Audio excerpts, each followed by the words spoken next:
There's a word that people use sometimes to speak of the unthinkable.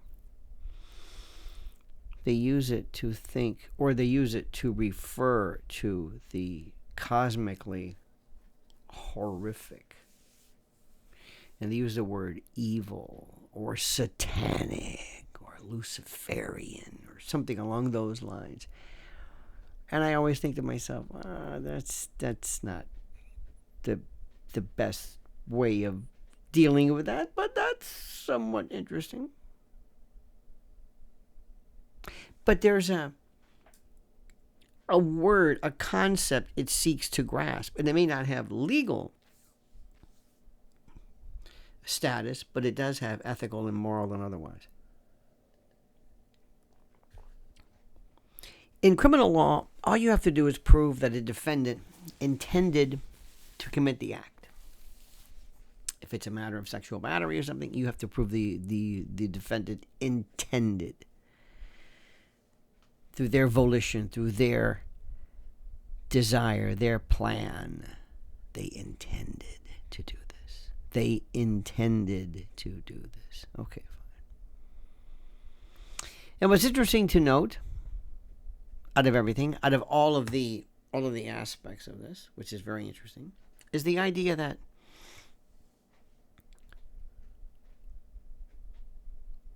they sometimes evince and illustrate and expose a world or an aspect of world that we never knew about.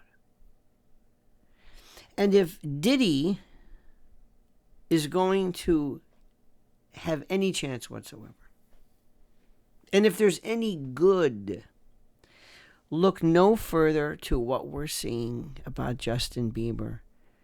Look at how people are concerned over him, his weight loss, his disheveled attitude, his confusion, a PTSD, post-traumatic trauma, perhaps the victimization, perhaps the subject and the object and the target of years of predation at the hands of one Diddy. This is what's being posited. This is what's being suggested.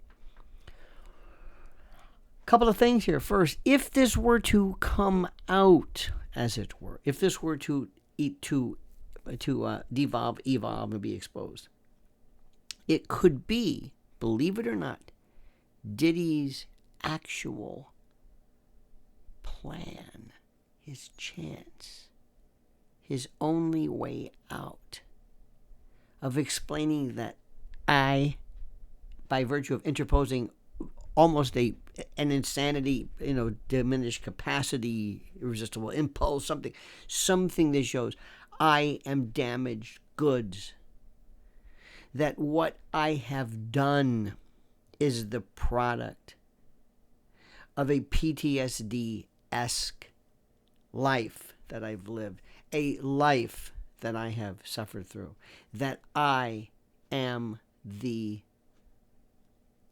victim. I am the victim. I am the subject for myself, and hurt people.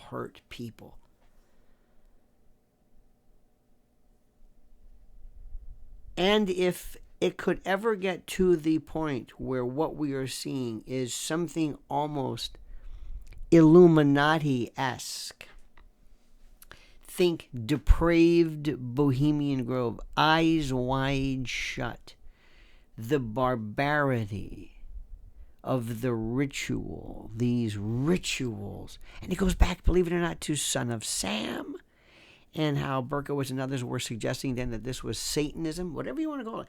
That does not mean there is a Satan.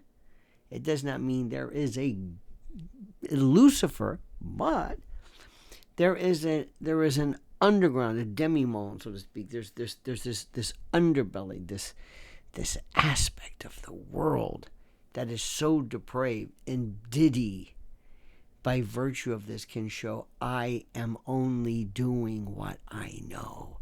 I was damaged. I was hurt. Hurt people. This isn't a threesome. This isn't an orgy. This isn't the Rat Pack. This isn't Hugh Hefner.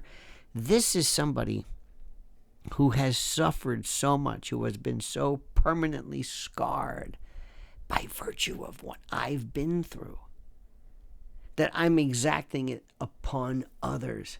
Look at Justin Bieber. Look what we did to him in front of you. You didn't protect him. They were grabbing him and groping him and kissing him and hugging him, and he was pleading. He was saying, "Hey, I'm a kid. Leave me alone." And you didn't do anything.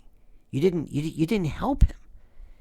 You didn't help him. You didn't care for him. You just dismissed him. You laughed. You laughed as a Kitty Genovese. What's the matter with society? How does this happen?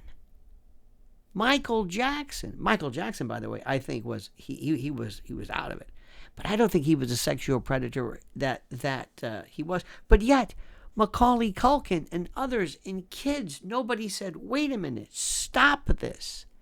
We can't allow this." Everybody knew about the freak-off parties. Everybody knew about Justin Bieber. Everybody knew about Diddy. Everybody knew about this since the beginning of time. How is it that this is allowed to be perpetrated, to be committed? How?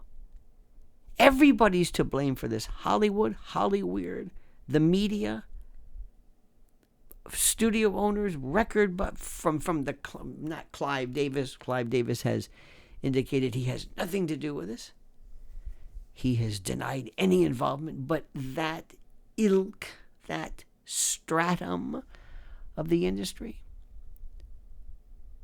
this is going on and has been going on forever, and it has to stop now.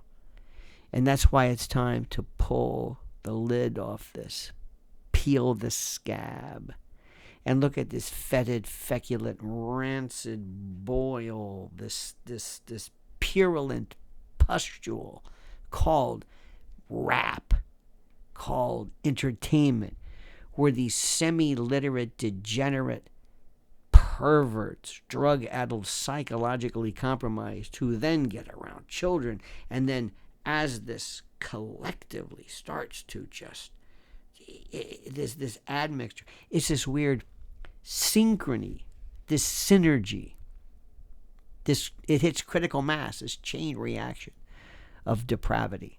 That's what I'm talking about. That's what I'm talking about. My friend, I found out recently from looking at statistics that 57% of those people who watch these videos, who watch what I do, aren't even subscribed. 57%. Please subscribe. If you like the work, if you like the message, if you think what I'm saying is valuable, please subscribe. And also make sure you like the video. I said subscribe not enough times. Make sure you hit that little bell so you're notified of live streams and videos. And whatever you do, I beg you to comment as you see fit.